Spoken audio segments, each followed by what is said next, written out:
ഈ തറവാടിന്റെ മഹത്വങ്ങൾ അറിയാവോ നിങ്ങൾക്ക്? അറിയാവോ? സ്ഥാനമാനങ്ങൾ അനേകമുണ്ട് നിങ്ങൾക്ക്, അല്ലേ? എന്റെ പറമ്പത്ത് വിഷാണ് മുൻപേതുമായിട്ട് 5-3 വെട്ടുകാരണമല്ല. അതിലൊരു പ്രധാന നിര ആർക്കാണ്?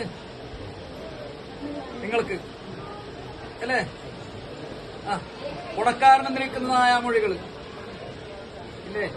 അതുമില്ലേ എന്റെ കുഞ്ഞുകുട്ടികളാണ് ഉണ്ട്. അമൃത കലശക്കാരനും നിൽക്കുന്നതായ ഒരു മൊഴികൾ അതും നിങ്ങൾക്കുണ്ട്. ഈ ഭാഗ്യങ്ങളൊക്കെ മറ്റേത് കുടുംബത്തിന് കിട്ടി? പകർത്തിയ ആർക്കും കിട്ടിയിട്ടുണ്ടോ? ഇല്ല. ഇത്രയും അഭിമാന്യമുള്ള തറവാടിനകത്ത് ഉള്ളതായ കുഞ്ഞുകുട്ടി കിടാങ്ങള് നിങ്ങൾ എന്ത് ചെയ്തു മാതാവിനാ? പൂർവീകരുണ്ട് ഇതിന്റെ അകത്ത്, അല്ലേ? അന്ന് പഴമയായിരിക്കുന്ന ആചരങ്ങള് മാതാവിനെ പോറ്റാൻ കഴിഞ്ഞില്ല നിങ്ങൾക്ക്, അല്ലേ? എന്റെ കുടുംബം എന്ത് ചെയ്തു? മാതാവിനെ ഇവിടുന്ന് ആവാഹനം ചെയ്തു.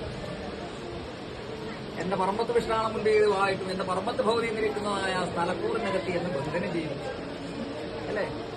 അന്ന് മുതൽ എന്റെ കുടുംബാദികൾ ഓരോരോ പ്രകാരത്തിങ്കലായി ഞാനെന്നും നീയെന്നും ആക്കി തീർന്നിന് ഇവിടെ, അല്ലേ?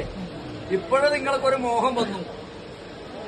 തറവാട്ടിൽ ഇങ്ങനെ ഒരു പറച്ചത്തലച്ചയായിരിക്കുന്ന ഒരമ്മയുണ്ട്, ഗുഹവാസിനി, ഒറ്റക്കാമേൽ തപസ് ചെയ്താണ് അന്ന് ഞാൻ എന്റെ കുടുംബത്തിനെ ഞാൻ രക്ഷിച്ചിരുന്നത്. സർവത്ത് വിഷ്ണാണ് മുതിയതുമായിട്ടും എന്നെ അവിടെ പരിപാലിക്കുന്നുണ്ടെങ്കിൽ ഞാൻ നിങ്ങളമ്മയല്ലേ, അല്ലേ? എന്റെ മുറിച്ചൂട്ടിന്റെ പ്രഭ ഞാൻ എന്നിട്ട് കുറച്ച് കളഞ്ഞില്ല. നിങ്ങൾക്ക് കുറച്ച് കളഞ്ഞിട്ടുണ്ടോ? ഇനി അത് കെടുക്കാനിട വരുത്തോ നിങ്ങൾ?